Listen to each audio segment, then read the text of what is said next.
Hey everybody, it's Samwise. Thanks for joining me for another meditation of the month video. And this month's meditation, following the spirit of Vitex, is learning how to track cycles. So this is a cycle tracker.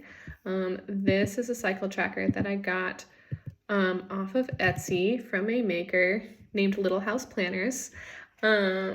That is just like a really simple tracker for tracking bleeding cycles, tracking moods, and it inspires me to track like other things as well that related to mood, just kind of like the ebbs and flows of my cycles during the cycle of the month. As you can see, I have just started. I used to use like Clue, the period tracker app, but things started getting a little weird, so I don't have that anymore, and I'm excited to do it on paper.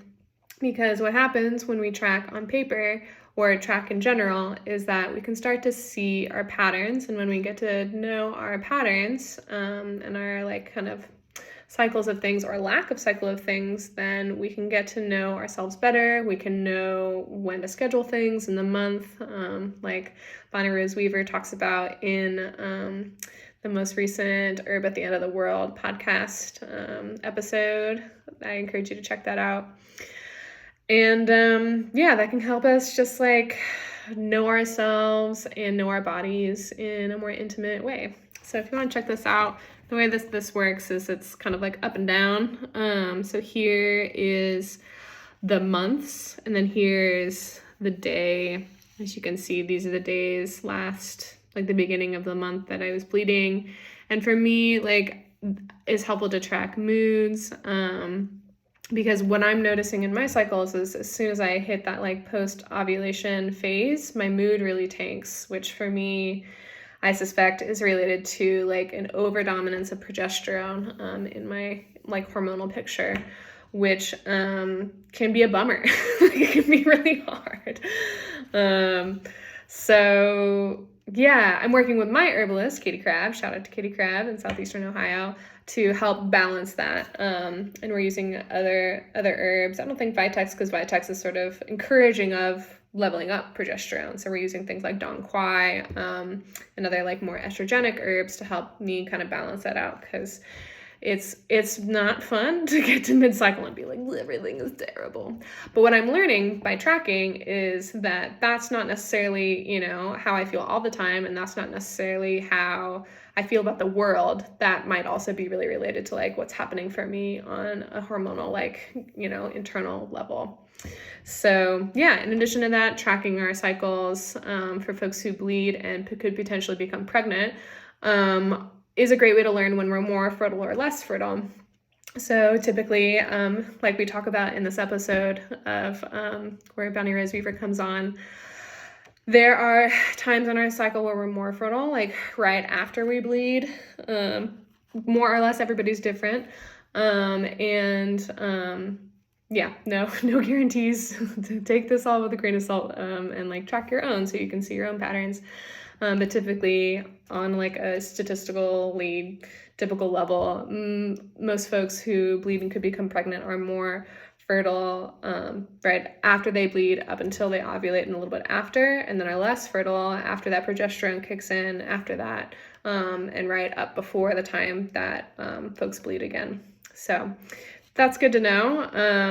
And some people's cycles are different and kind of like can be less regular. So using a tracker like this that's on paper can help us see that and become more intimate with that.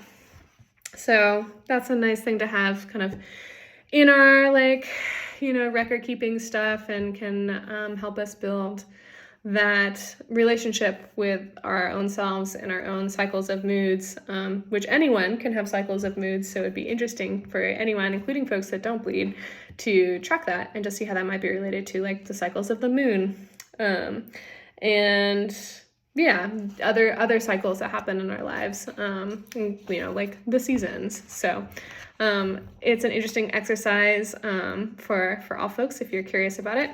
And yeah, I encourage you to check it out if you're interested.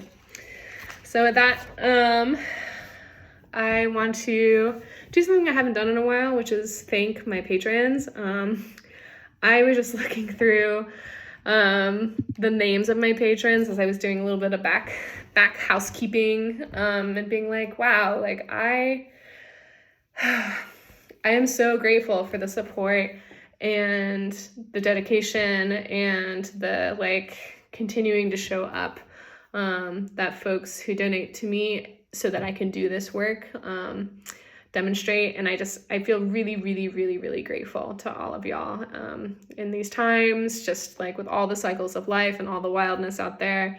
It really means a lot to me that you prioritize supporting my work in this time and supporting all these ideas and all of these resources to be out in the world in this way. So that I want to thank everybody. So thank you to Allison, Carrie, Celeste, Shara, Michelle, Nell, Maria, Emma, Kelsey, Sarah, Sonia, Honey, Liz, Morgan, Sarah, Lo, Lainey, Mega, Simone, Marguerite, Jax, Melissa, Ellie, SM, Monica, Karen, Gloria, Rose, my mom, my partner, and yeah, the brains behind Every Light Wellness. I really appreciate all of y'all, and yeah, I just really want to say thank you from the bottom of my heart. And yeah, it's really that kind of big gratitude that's almost like too big to speak when I look at this list and look at like how long folks have been donating and just the trajectories over time. It really is like a powerful feeling of gratitude. So, and a powerful like vulnerability feeling of like, oh my gosh, wow, thank you so much. So, yeah, I continue to stay making things. I'm really excited about the next episode of Herb at the End of the World. I invite you to check it out. And I hope everyone is having a wonderful start to their fall season if you're watching this in real time. So thanks again, and talk to you soon.